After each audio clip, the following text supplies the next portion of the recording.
ॐ गजाननं भूतगणाधिसेवितं कपितजम्बो फलचारुभक्षणम् उमासुतं शोकविनाशकारिकं नमामि विघ्नेश्वरपादपङ्कजम् शान्ताकारं भुजगशयनं पद्मनाभं सुरेशं विश्वाधारं गगनसदृशं मेघवर्णं शुभांगं लक्ष्मीकान्तं कमलनयनं योगिभिर्दानगम्यं वन्दे विष्णुं भवहरं सर्वलोकैकनाथं।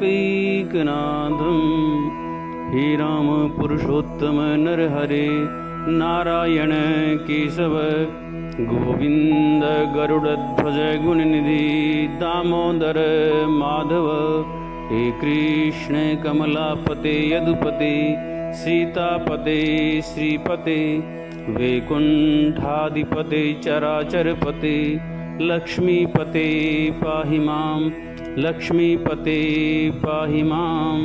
श्रीमन्नारायण नारायण नारायण भजमन्नारायण नारायण नारायण सत्यनारायण नारायण नारायण भजमन्नारायण नारायण नारायण श्रीहरिनारायण नारायण नारायण तुलसी नारायण नारायण नारायण। बोली गोविंद भगवान की जय।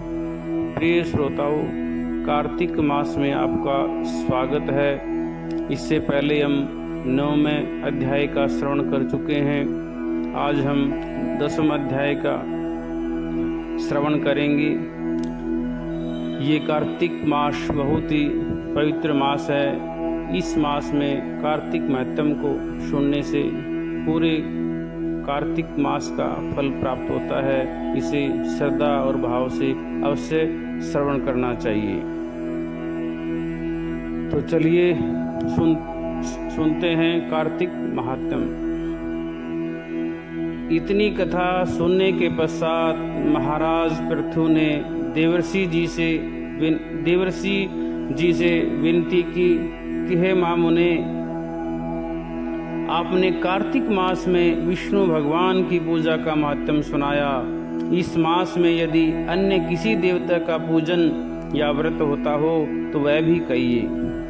तब नारद जी बोले कि हे राजन, अश्विनी शुक्ला पूर्णिमा को ब्रह्मा जी का व्रत, कार्तिक कृष्णा चतुर्थी को गणेश जी तथा अष्टमी व अमावस्या को लक्ष्मी जी का व्रत किया जाता है। जो कुंवारी कन्याएं कार्तिक मास में चतुर्थी को श्री गणेश जी का करक चतुर्थी व्रत करती हैं, उसे सुयोग्य वर प्राप्त होता है। यदि विवाहित स्त्री इस व्रत को करे तो उसका सुहाग अटल रहता है। प्रातःकाल स्नान आदि से निर्वित हो चंदन आदि से श्री गणेश जी का पूजन करें। श्री सायंकाल गणेश जी का पूजन करके चंद्रमा का उदय होने पर उनको अर्घ देवें। तत्पश्चात उत्सव मनाते हुए भोजन करें। सद्भाव स्त्रियों को अपने सुहाग की रक्षा के लिए यह व्रत अवश्य करना चाहिए।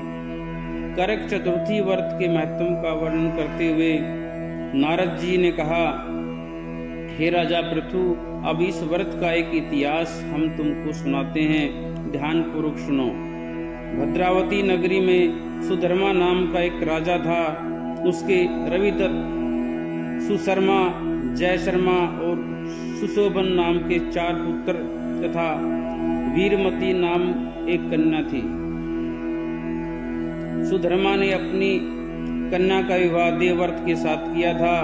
वे दोनों प्रेम पूर्वक रहने लगे। एक दिन अचानक घर पर सर्प द्वारा काटे जाने से देवव्रत की मृत्यु हो गई। यह देख वीरमती जोर जोर से रोने चिल्लाने लगी।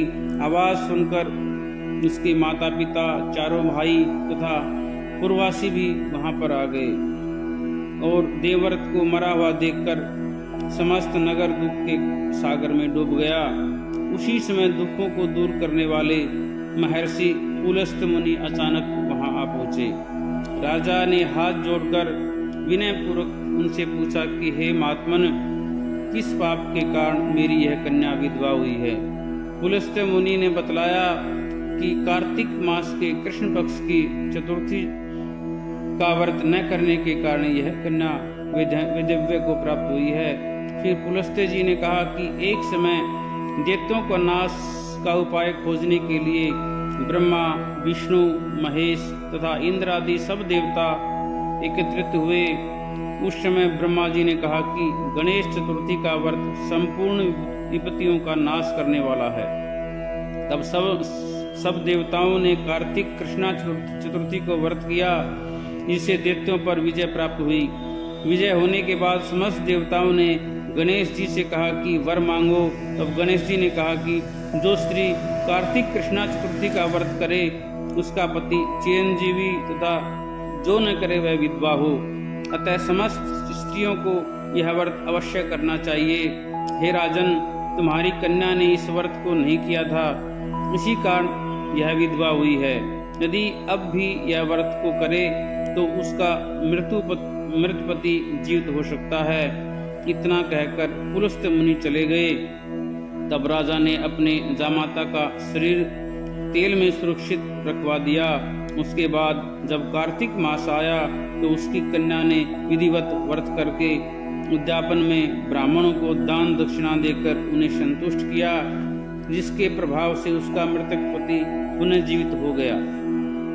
नारद जी कहते हैं कि हे राजा पृथु, सौभाग्यवती स्त्रियों को अपने सुहाग की रक्षा तथा संतान प्राप्ति के लिए यह व्रत अवश्य करना चाहिए। बोलो विष्णु भगवान की जय, शालिग्राम भगवान की जय। इति 10वां अध्याय संपूर्ण।